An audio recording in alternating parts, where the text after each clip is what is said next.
കേരളത്തിലെ ആയിരക്കണക്കിന് അധ്യാപകരെയും സ്കൂൾ ജീവനക്കാരെയും ആശങ്കയിലാക്കിയ ഒരു പുതിയ സർക്കാർ ഉത്തരവാണ് ഇപ്പോൾ വലിയ ചർച്ചയാകുന്നത്. സ്കൂളുകൾ തുറക്കാൻ താൽക്കാലിക ഫിറ്റ്നസ് സർട്ടിഫിക്കറ്റ് നൽകിയിരുന്നു. എന്നാൽ ഇപ്പോൾ അതേ സർട്ടിഫിക്കറ്റ് വലിയ പ്രതിസന്ധിക്ക് കാരണമായിരിക്കുകയാണ്. ചില അധ്യാപകർക്ക് ശമ്പളം പോലും മുടങ്ങാൻ സാധ്യതയുണ്ടെന്നാണ് റിപ്പോർട്ടുകൾ. എന്താണ് യഥാർത്ഥത്തിൽ സംഭവിച്ചത്? ഈ പ്രശ്നം എങ്ങനെയുണ്ടായി? ഇതിന്റെ പ്രത്യാഘാതം ആരെയെല്ലാം ബാധിക്കും? സംസ്ഥാനത്തെ നിരവധി സ്കൂളുകൾക്ക് ഈ അധ്യയന വർഷം തുടങ്ങുമ്പോൾ സ്ഥിരം ഫിറ്റ്നസ് സർട്ടിഫിക്കറ്റ് ലഭിച്ചിരുന്നില്ല. ആയതിനാൽ സ്കൂളുകൾ തുറക്കാൻ കഴിയാതെ വരുമെന്ന ആശങ്ക ഉയർന്നിരുന്നു. ഈ സാഹചര്യത്തിലാണ് പല തദ്ദേശ സ്ഥാപനങ്ങളും താൽക്കാലിക ഫിറ്റ്നസ് സർട്ടിഫിക്കറ്റ് നൽകി സ്കൂളുകൾ തുറക്കാൻ അനുമതി നൽകിയത്. അന്നത് ഒരു താൽക്കാലിക പരിഹാരമായി തോന്നിയെങ്കിലും ഇപ്പോൾ അതേ തീരുമാനം പുതിയ പ്രശ്നങ്ങൾക്ക് വഴിവെച്ചിരിക്കുകയാണ്. പൊതുവിദ്യാഭ്യാസ ഡയറക്ടർക്ക് പുറത്തിറക്കിയ പുതിയ ഉത്തരവിലാണ് പ്രധാന കാര്യങ്ങൾ വ്യക്തമാക്കിയിരിക്കുന്നത്. അതിൽ പറയുന്നത് താൽക്കാലിക ഫിറ്റ്നസ് സർട്ടിഫിക്കറ്റിന്റെ അടിസ്ഥാനത്തിൽ അധ്യാപിക തസ്തിക നിർണയം നടത്താൻ കഴിയില്ല എന്നാണ്. അതായത് ഒരു സ്കൂളിന് സ്ഥിരം ഫിറ്റ്നസ് സർട്ടിഫിക്കറ്റ് ഇല്ലെങ്കിൽ ആ സ്കൂളിലെ അധ്യാപക തസ്തികയിൽ ഔദ്യോഗികമായി അംഗീകരിക്കാൻ സാധിക്കില്ല.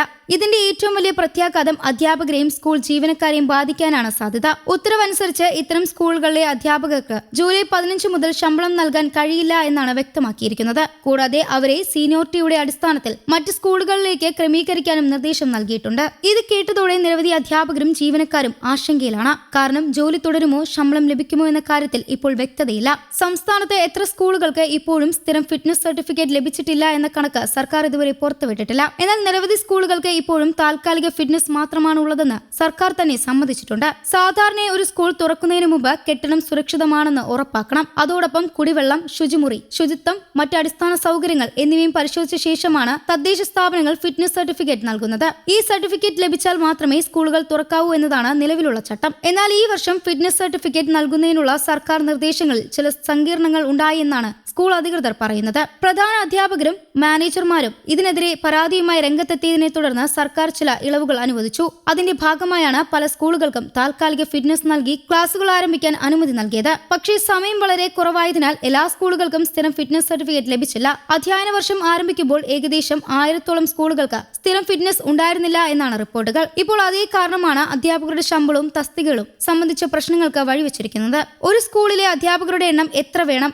ഏതെല്ലാം തസ്തികകൾ അനുവദിക്കണം തുടങ്ങിയ കാര്യങ്ങൾ വർഷങ്ങളിൽ ഒരിക്കൽ തസ്തിക നിർണയത്തിലൂടെയാണ് തീരുമാനിക്കുന്നത്. ഈ നടപടിക്കായി സ്ഥിരം ഫിറ്റ്നസ് സർട്ടിഫിക്കറ്റ് നിർബന്ധമാണെന്നാണ് നിലവിലുള്ള വ്യവസ്ഥ. ഒരു വർഷത്തേക്കാണ് ഫിറ്റ്നസ് സർട്ടിഫിക്കറ്റ് നൽകുന്നത്. എന്നാൽ താൽക്കാലിക ഫിറ്റ്നസ് സർട്ടിഫിക്കറ്റ് എന്ന പ്രത്യേക സംവിധാനം നിലവിലെ ചട്ടങ്ങളിൽ ഇല്ലെന്നാണ് പൊതുവിദ്യാഭ്യാസ ഡയറക്ടറുടെ ഉത്തരവിൽ പറയുന്നത്.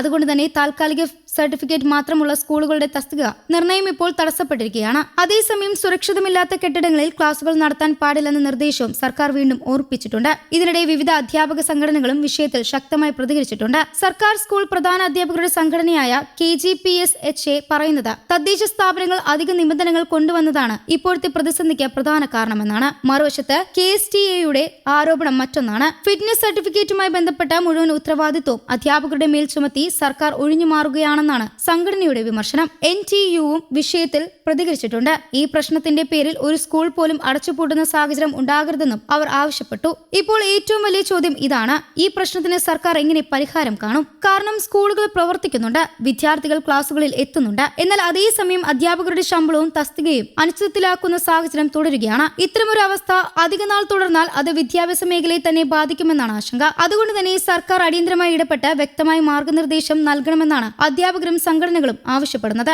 സ്കൂൾ തുറക്കാൻ നൽകിയ താൽക്കാലിക ഫിറ്റ്നസ് സർട്ടിഫിക്കറ്റ് ഇപ്പോൾ ആയിരക്കണക്കിന് അധ്യാപകരുടെയും ജീവനക്കാരുടെയും ഭാവിയെ അനിശ്ചിതത്തിലാക്കിയിരിക്കുകയാണ്. ഒരു ഭാഗത്ത് വിദ്യാർത്ഥികളുടെ പഠനം തടസ്സപ്പെടരുതെന്ന സർക്കാരിന്റെ ലക്ഷ്യമുണ്ടെങ്കിൽ മറുവശത്ത് അധ്യാപകരുടെ ശമ്പളവും ജോലിയും സംരക്ഷിക്കേണ്ട ഉത്തരവാദിത്വം സർക്കാരിനുണ്ട്. ആയതിനാൽ ഈ പ്രതിസന്ധിക്ക് എത്രയും വേഗം പ്രായോഗികമായ ഒരു പരിഹാരം കണ്ടെത്തുമോ എന്നതാണ് ഇപ്പോൾ എല്ലാവരും ഉറ്റുനോക്കുന്നത്. News desk, Kerala Kaumudi.